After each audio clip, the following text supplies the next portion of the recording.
बिस्मिल्लाहिर्रहमानिर्रहीम, अस्सलाम वालेकुम। बहुत जल्द आपके लिए ये फ़ैसला करना मुश्किल हो जाएगा कि मेन स्ट्रीम मीडिया पे ज़्यादा झूठ बोला जाता है या यूट्यूब चैनल्स पे ज़्यादा झूठ बोला जाता है। लेकिन यकीन कीजिए, जिस स्पीड से यूट्यूब चैनल्स पे झूठ बोलना शुरू किया गया है व्यूज़ लेने के लिए, तो यकीनन यूट्यूब चैनल जो हैं वो मेन स्ट्रीम मीडिया को बहुत पीछे छोड़ देंगे। मुझे याद है कि 1.5-2 माह पहले की बात है, ऐसे थोड़ा सा टाइम ज़्यादा होगा या कुछ कम होगा। अदील वड़ाई साहब और ईसा नकवी साहब बैठे थे, तो मैंने उन्हें कहा कि टेक्नोलॉजी के साथ साथ जैसे पाकिस्तान की अक्सरियत जो बीवियों की है उनका काम बढ़ता चला जा रहा है, मैंने किसी तरह हमारा भी काम बढ़ रहा है। तो इस वो अदील वड़ाई साहब का बड़ा प्यारा स्टाइल है, वो जब इस तरह की कोई बात सुनते हैं जो अजीब सी हो तो वो फिर एकदम मुतवज्जो होते हैं, कहते हैं क्या, मैं समझा नहीं, मतलब ये आप क्या कह रहे हैं या किस तरह बात कर रहे हैं। तो मैंने कहा वड़ाई साहब देखें, जैसे जैसे टेक्नोलॉजी तरक्की कर रही है तो पाकिस्तान की बीवियों की मसरूफियात बढ़ती चली जा रही हैं। पहले उनको जो खामिंद होते थे उनका सिर्फ टेक्स्ट मैसेज चेक करने पड़ते थे या कॉल चेक करनी पड़ती थी, किधर कर रहे हैं कॉल, किसके मैसेज आ रहे हैं। फिर फेसबुक और ये व्हाट्सएप आए, फेसबुक का चेक करना, क्या पोस्टें कर रहे हैं, कौन लाइक कर रहा है, किसके जाके ये पोस्टें लाइक कर रहे हैं, कि मैसेंजर पे किसके मैसेज आ रहे हैं, व्हाट्सएप चेक करना काम बढ़ गया। फिर ट्विटर जो है उसके ऊपर थोड़ा सा ध्यान रखना कि किसकी ट्वीट्स को रीट्वीट कर रहे हैं, क्या कर रहे हैं, किस तरह कर रहे हैं। फिर इंस्टा के ऊपर तस्वीरें किसकी लाइक कर रहे हैं, कौन इनकी तस्वीरें लाइक कर रहा है, इस तरह के मामलात। और फिर इसी तरह कोई नई ऐप आएगी तो पाकिस्तानी अक्सरियत बीवियों की, सबका नहीं कह रहा, अक्सरियत बीवियों की जो है वो और ज़्यादा मसरूफियत बढ़ जाएगी। उस प्लेटफॉर्म पे भी अपने जो खामिन हैं उनके ऊपर नज़र रखने के लिए उनकी जो है मसरूफियत बढ़ जाएगी। और बिल्कुल मैंने कहा इसी तरह पहले हम ज़ाहिर है मेन स्ट्रीम मीडिया को देखते थे कि वहाँ पे जो फेक न्यूज़ आ रही है उसको काउंटर करना, उसके बारे में लोगों को बताना, ट्विटर के ऊपर जो झूठी खबरें चल रही होती थी उसके बारे में हमें लोगों को बताना पड़ता था। अब यूट्यूब चैनल्स पे जिस तरह से झूठ बोला जा रहा है, अब हमारी मसरूफियात भी बढ़ गई हैं कि अब हमें उसके बारे में भी लोगों को बताना पड़ेगा कि ये खबर बिल्कुल झूठ है, बेबुनियाद है, सनसनी फैला के व्यूज़ लेने की कोशिश है। जिस तरह हम मेन स्ट्रीम पे बैठे हुए चंद बड़े नामों को, सो कॉल्ड जो बड़े नाम हैं उनको एक्सपोज करते हैं, इसी तरह हमें यूट्यूब चैनल्स को भी एक्सपोज करना पड़ेगा। और बिल्कुल इसी तरह जिस तरह जितना मर्ज़ी पाकिस्तान की अक्सर बीवियां ज़ोर लगा लें, जिन खामिंदों ने बाज़ नहीं आना वो बाज़ नहीं आते, तो मैंने उन्हें कहा हम ज़ाहिर है अपना ज़िम्मेदारी पूरी करेंगे, इनको एक्सपोज करेंगे, लेकिन इन्होंने बाज़ शाज़ कोई नहीं आना। तो ये ऑन ए लाइटर नोट थी ये बात जो मैंने इब्तदाइये में की है। आप ये देखें कि कल एक खबर आई, खबर दी गई कि पाकिस्तान की नहीं, ख़ित्ते की तारीख़ की सबसे बड़ी खबर, 40-50 सालों की सबसे बड़ी खबर आ गई है कि अफ़गान तालिबान ने ग़ज़वा हिंद का ऐलान कर दिया है और ईद के बाद जो है वो हमला किया जाएगा इंडिया के ऊपर और तबाही और बर्बादी फेर दी जाएगी। और मोदी रात को नहीं सोया। और फिर हम आपको पता है ना हमारे यूट्यूब चैनल्स किस तरह की खबरें देते हैं कि मोदी जो है ना वो रात को उसको नींद नहीं आ रही थी, फिर उसने ब्लड प्रेशर भी उसको ऊपर नीचे हो गया, ब्लड प्रेशर वाली टैबलेट मंगवाई, नींद वाली गोली मंगवाई, मेडिकल स्टोर बंद था, ये था, इस तरह इस हद तक हम चले जाते हैं यूट्यूब पे खबर देने में। जैसे हम बताते हैं कि ट्रंप क्यों सख्ते में आ गया, ट्रंप के कान में इमरान खान ने क्या ऐसा कह दिया, DGISI और इमरान खान बैठ के क्या बात कर रहे थे और इमरान खान अचानक पीछे हुए, DGISI परेशान हो गए क्या हुआ है, तो फिर इमरान खान ने कहा मैं कुछ सोच रहा हूँ, और इस तरह की जैसे हम वहाँ पे जो है ना वो टेबल के नीचे छुप के बैठ के और हम सारी चीज़ें सुन रहे हों।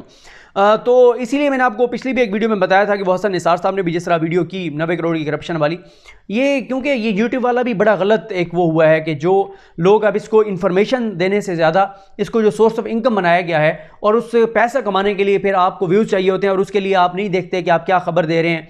और जो है ना वो आपने जो भी कोई इशू आता है आपने क्योंकि जो भी नया इशू आ रहा होता है लोग उसको सर्च कर रहे होते हैं, तो हमेशा से मैंने देखा है कि बड़े बड़े जो नाम हैं उनका वो सब्जेक्ट हो या ना हो, उनको पता हो या ना हो, वो फट से उसके ऊपर वीडियो कर देते हैं ताकि सर्च में उनकी वीडियो ऊपर आ जाए और उनको व्यूज़ ज़्यादा मिल जाएं। व्यूज़ आ जाते हैं, व्यूज़ लेना कोई मसला नहीं है। व्यूज़ तो जो बहुत से आप चैनल्स देखें जो अजीबो गरीब तरह के उनके ख़वातीन के मामलात के हवाले से ऊपर लाइनें लिख देते हैं और लाखों लोग उसको देखते हैं, व्यूज़ तो वो भी ले लेते हैं। व्यूज़ तो पोर्न वेबसाइट्स वाले भी ज़्यादा ले लेते हैं। व्यूज़ तो आप कोई थोड़ी सी कोई किसी मारूफ अदाकारे की कोई थोड़ी सी नंगी तस्वीर ऊपर आप थंबनेल पे लगा लें, उसके ऊपर भी व्यूज़ मिल जाते हैं, लेकिन वो फिर आपकी क्रेडिबिलिटी कोई नहीं रहती। व्यूज़ आपको मिल जाते हैं, व्यूज़ लेना कोई मसला नहीं है, पैसा सोशल मीडिया पे, डिजिटल मीडिया पे कमाना कोई मसला नहीं है, लेकिन आपको फैसला करना होता है कि आपको फिर लोग आपको किस अल्फाज में याद रखें, कोई आपकी क्रेडिबिलिटी भी होगी या नहीं होगी। अब आप देखें, इस हवाले से मैं ज़रूर दाद दूंगा इमरान खान जो एंकर हैं, GNN पे प्रोग्राम करते हैं, उन्होंने अपना यूट्यूब चैनल शुरू किया है और छा गए हैं और बड़ा अच्छा उनका यूट्यूब चैनल चल रहा है। उन्होंने इस हवाले से, मैंने उनकी पहली तो वीडियोस नहीं सुनी, लेकिन मैंने उनकी ये वीडियो सुनी, बहुत ज़बरदस्त उन्होंने वीडियो की, बड़ी शानदार उनकी रिसर्च थी, उनकी टीम को भी अप्रिशिएट करना चाहिए बिल्कुल। और देखें ना, यही वो चीज़ है। अब व्यूज़ उनको भी मिले हैं, लेकिन मैं समझता हूँ कि वो जस्टिफाइड हैं। लाखों लोगों ने देखा है, जस्टिफाइड है। मैं चाहता हूं कि उन जैसे लोगों को लाखों नहीं करोड़ों लोग देखें जो रिसर्च के साथ बात करते हैं। चाहे आप 2 दिन में एक वीडियो लगाएं, लेकिन रिसर्च के साथ हो, हकायक पे मबनी हो, सच्ची बात हो। क्योंकि मसला ये है, मैं अक्सर ये भी कहता हूं कि हम जो लोग हैं, जिनको चाहे 10,000 लोग सुनते हैं, 15,000 लोग सुनते हैं, 20,000 सुनते हैं या 25,000 लोग सुनते हैं, जब हम लोगों की जिम्मेदारी बढ़ गई है कि हम कोई ऐसी बात ना करें जो गलत हो, क्योंकि हम पे लोग एतमाद करते हैं, वो गलत बात सुन के वो आगे फैलती फैलती पता नहीं कहाँ तक चली जाती है। तो जिन लोगों को लाखों में सुनते हैं लोग, उनकी तो हमसे कई गुना ज़्यादा जिम्मेदारी है कि वो बहुत एहतियात से बात करें।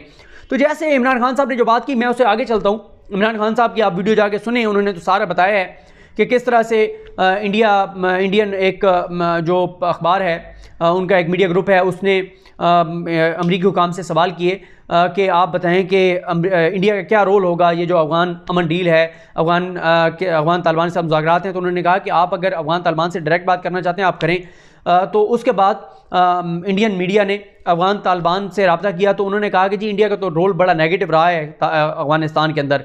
यहाँ तक बात बिल्कुल दुरुस्त है, लेकिन उसके बाद एक फेक अकाउंट से ट्वीट्स आती हैं अफगान तालिबान के नाम से कि हम जो है ईद के बाद हमला करने जा रहे हैं इंडिया पे और बस ग़ज़वा हिंद का ऐलान कर रहे हैं और ये वो सारा कुछ। और उसको हमारे चंद बड़े नामों ने उठा के पूरी यूट्यूब के ऊपर वीडियोज़ कर दी और थरथली मचा दी। पहली बात तो यह है कि वो जो बड़े नाम है उनका मेन स्ट्रीम मीडिया में भी बड़ा रोल है। तो मैं हैरान हूँ कि अगर ये खबर इतनी बड़ी थी, इस जो है वो जो पिछले 40-50 वर्षों की बड़ी खबर थी, तो भैया आप अपने चैनल पे ब्रेक करें। इतनी बड़ी खबर जो आ गई है और मेन स्ट्रीम मीडिया पे बात ही नहीं हो रही और अपने यूट्यूब चैनल पे आप खबर दे रहे हैं। अच्छा, ये ग़ज़वा हिंद जो है पाकिस्तान में ना चंद जुमले बहुत ज़्यादा बिकते हैं। ग़ज़वा हिंद के ऊपर आप लिख दें थंबनेल के ऊपर, बहुत लोग जाके क्लिक करते हैं। आप जैसे आजकल अर्तुगरुल के ऊपर आप बात करें, बहुत लोग उसके ऊपर जाके क्लिक करते हैं। अलबत्ता अर्तुगरुल के ऊपर बहुत लोगों ने खैर बहुत अच्छी वीडियोज़ की हैं। जैसे मैंने अपने कम्युनिटी पेज पर एक वीडियो शेयर की आसिफ महमूद साहब की, और आसिफ महमूद साहब 92 अखबार में कॉलम लिखते हैं, मैं तो उनका कॉलम पढ़ता हूँ। और आसिफ महमूद साहब जो हैं, पाकिस्तान में सबसे पहले अगर किसी ने अर्तुगरुल के हवाले से लिखना शुरू किया था तो वो हैं। उनके फेसबुक स्टेटस देख लें, उनके कॉलम देख लें, बहुत ज़्यादा उन्होंने लिखा। पाकिस्तान में तो अब आके ज़्यादा लोगों को, बहुत ज़्यादा लोगों को तब पता चला जब इमरान खान साहब ने कहा कि अर्तुगरुल ड्रामा जो है वो PTV पे चलेगा, तो तब ज़्यादा जो है इसके ऊपर ज़ाहिर है लोगों की तवज्जो गई। लेकिन आसिफ महमूद साहब पहले बात कर रहे थे तो उन्होंने बड़ी ज़बरदस्त बात की। फिर उसके बाद आप ये देखें कि ये इसी तरह सदारती निज़ाम के हवाले से आप बात करें, बहुत ज़्यादा उसके ऊपर व्यूज़ आते हैं। गो कि मैं आपको बता चुका हूँ कि सदारती निज़ाम लाना आसान नहीं है, ख्वाहिश हो सकती है। ग़ज़वा हिंद बिल्कुल एक वक्त आएगा जब होगी, लेकिन हर ये फेक अकाउंट की बुनियाद पे चला दिया गया कि जी ग़ज़वा हिंद होगी और ये और वो। अब आता हूँ मैं कुछ चीज़ों के ऊपर। देखें, बात यह है कि हमें जो है जो एक तो मैं आपको ये बात करूं कि ऐसे हम सोशल मीडिया पे खुश होते हैं कि ग़ज़वा हिंद होने जा रहा है। सोशल मीडिया की हद तक ही ट्विटर के ऊपर ही हम जो है ना वो सिपा सालार बन जाते हैं, जिहादी बन जाते हैं। भाई हम लोग नमाज तक तो पढ़ नहीं पाते, नमाज हम पढ़ते नहीं हैं। मैं अक्सरियत की बात कर रहा हूँ। आप मस्जिदों में नमाजियों की तादाद देख लें और आप मोहल्ले में लोगों की तादाद देख लें। आप या जुमे के नमाज के ऊपर, आप तो चलो कोरोना की वजह से क्या है ना कि लोग मस्जिदों में ना आएँ, लेकिन आम तौर पे आप जब जुमे की नमाज़ पे जाते हैं, जुमे की नमाज़ पे मस्जिद में 3 अगर फ्लोर है ना, तीनों मंजिलें फुल होती हैं। कई नमाजी जुमे के टाइम वापस चले जाते हैं किसी और मस्जिद में, यानी मस्जिद में पाँव रखने की जगह नहीं होती। लेकिन आप फजर की आम दिनों में नमाज पे देख लें, 1 या 2 सफ़ें होती हैं। कई मस्जिदें ऐसी होती हैं कि इमाम इंतज़ार कर रहा होता है कि कोई 1 या 2 नमाजी आए तो ताकि मैं जमात करवा लूँ। नमाज हम पढ़ नहीं सकते। ग़ज़वा हिंद पे हम ऐसे खुश हो जाते हैं जैसे कोई हमने जाके जिहाद करना है, और हम ये कहते हैं कि सोशल मीडिया पे बैठ के हम जिहाद करते रहें, और जिहाद जो ग्राउंड के ऊपर है वो जाके शायद कुछ और लोग करेंगे। हम तो यही सोशल मीडिया का हमारा जिहाद है। तो बाकी आप चीज़ें देख लें, जिन चीज़ों में हमें आगे जाना चाहिए उनमें हम आगे नहीं जाते। इंडिया की जो रेशो है ब्लड डोनेशन की, जो लोग वॉलंटियर्स हैं उनकी तादाद पाकिस्तान से ज़्यादा है। तो हमें तो इन चीज़ों में उनका मुकाबला करना चाहिए। हमें पाकिस्तान में लाखों करोड़ों लोगों को ब्लड देने के लिए, बच्चों को, थैलेसीमिया के बच्चों को, या जो बीमार हैं, जो मरीज़ हैं, जो ज़ख्मी हैं, एक्सीडेंट में ज़ख्मी होते हैं, या ब्लड कैंसर के जो मरीज़ हैं, हमें ब्लड देने में तो इन चीज़ों में आगे होना चाहिए ना। पाकिस्तान का पहले नंबर पे नाम हो पूरी दुनिया में कि पाकिस्तानी जो हैं वो सबसे आगे हैं ब्लड देने में। आप टेक्नोलॉजी में सबसे आगे हों, आप साइंस में सबसे आगे हों, आप तरक्की में सबसे आगे हों। आप ये देख लें, अभी वैक्सीन हम पूरी दुनिया में देख रहे हैं कि कौन सा पहले यहूदी या गैर मुस्लिम मुल्क या जो है वो मुल्क सबसे पहले वैक्सीन बनाएगा। हम पूरी दुनिया की तरफ देख रहे हैं। हमें इन चीज़ों में आगे होना चाहिए था, हमें वैक्सीन बनाने में आगे होना चाहिए था। ये बड़ी बड़ी दुनिया में जो दरियाफ्तें हैं वो मुसलमानों ने की हैं। आज हम कहाँ पे हैं? आज हमारी पाकिस्तान की यूनिवर्सिटीज़ देख लें, दुनिया की 500 बड़ी यूनिवर्सिटीज़ में पाकिस्तान की कोई यूनिवर्सिटी नहीं होगी, दुनिया के बड़े स्कूल्स में पाकिस्तान का कोई स्कूल नहीं होगा। इन चीज़ों में हमें खुद को आगे लेके जाना है।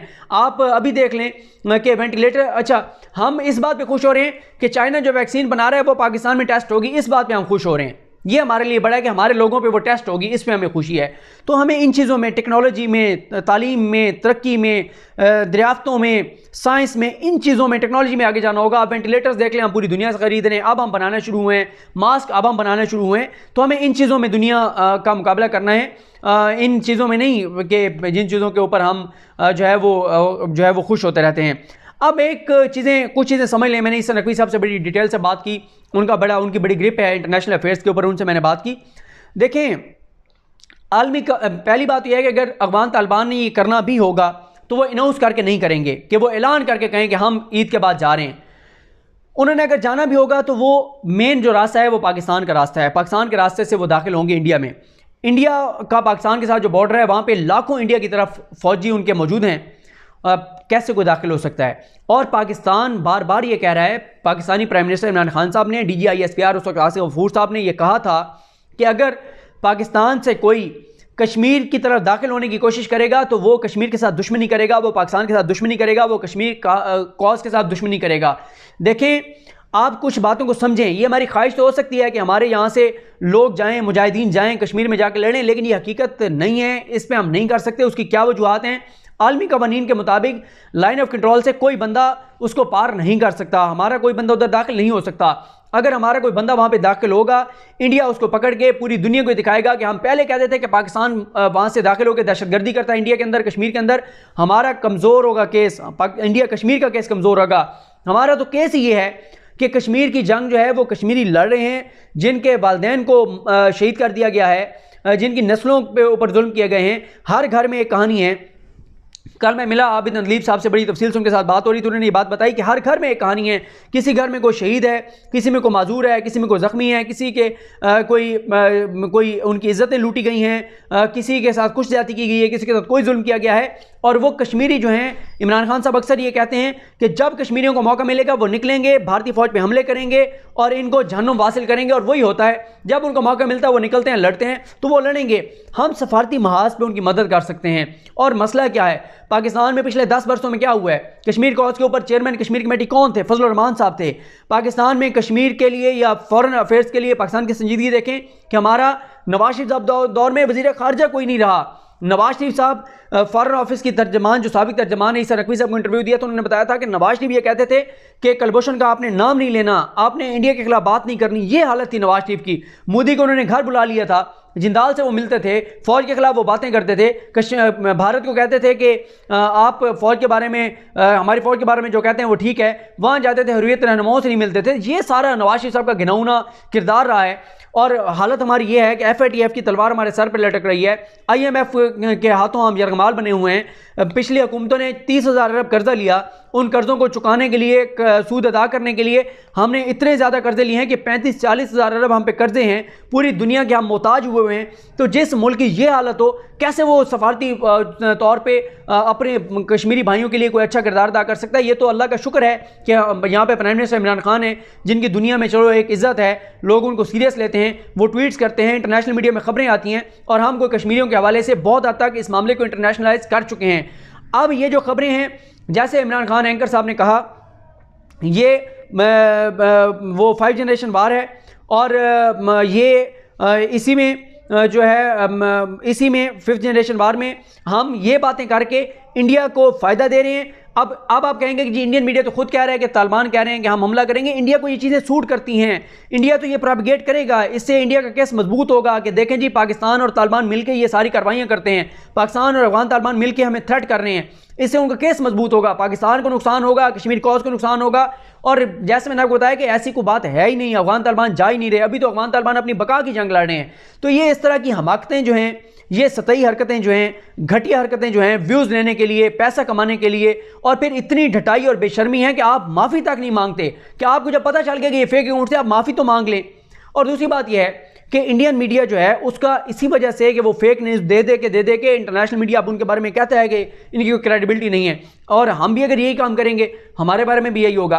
तो बहरहाल मैं आप लोगों से भी कहता हूं कि इमरान खान एंकर जो हैं उनकी वीडियो आप ज़रूर जाके देखें, और जो लोग झूठी खबरें देते हैं, जब आप लोगों को पता चल जाए कि वो झूठी खबरें दे रहे हैं, उनको ग्रिल किया करें। मुझ समेत जो लोग झूठी खबरें दें उनसे पूछा करें कि भाई तुमने ये खबर दी थी, क्या बना उसका, ये झूठी खबर तुमने दी थी।